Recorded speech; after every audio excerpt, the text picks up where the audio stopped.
My second day at Expo 2015 had me walking the entire length of the Decumano to start off at the opposite end, at the Slow Food Pavilion.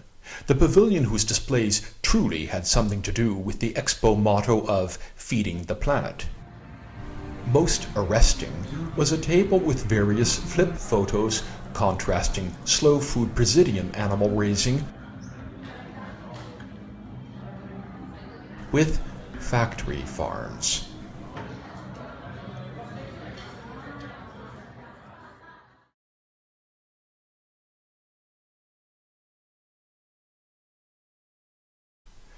This display stuck in one's memory.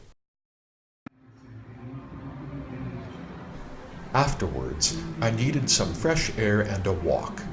2-hour-long waits for the Japanese or the other very popular pavilions were definitely not what I felt like. Instead, I browsed the small pavilions in the countries collected in the Arid zones cluster.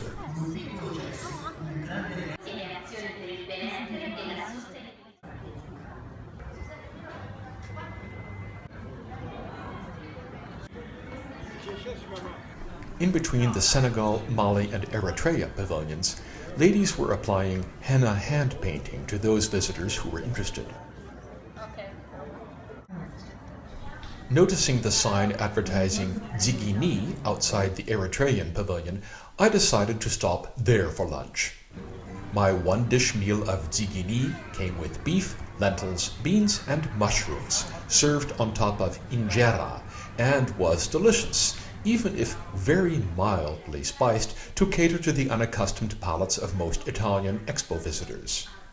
No photos, alas, as I ate with my hands and my plate on my lap, so no access to my iPhone. I spent very little time in the islands cluster, I have to admit, and moved over to the larger area entitled Bio-Mediterranean. Here I had a scrumptious almond and mandarin pastry at the Sicily Pavilion, watched a Lebanese chef making minouche,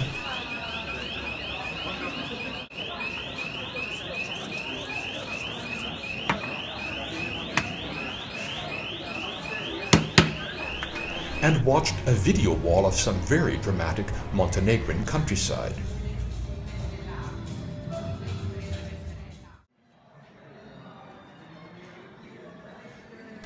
At the Palazzo Italia, the main Italian pavilion, the wait to get in was listed as a minimum of 3 hours.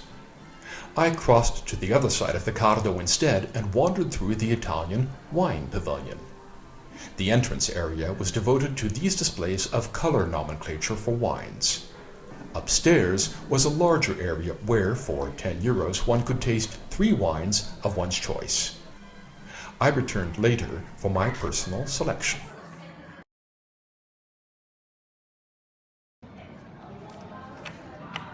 In the meantime, I walked back to the Illy Pavilion for my coffee tour appointment.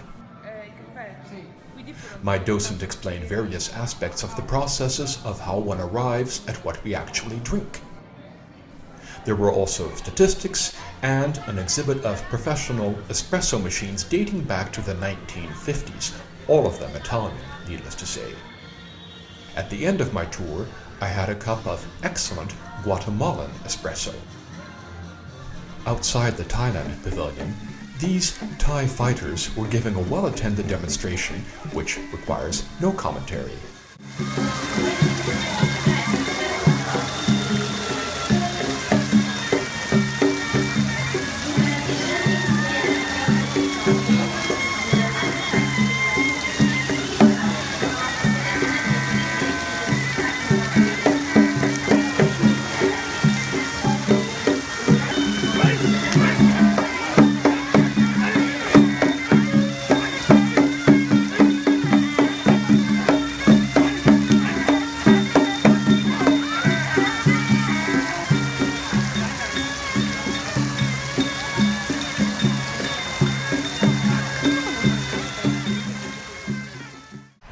It was time to head back into town.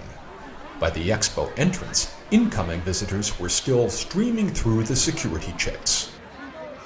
I needed a rest before going to my dinner at Tonycitytastes, which I was really looking forward to. My dinner there will be in my next video.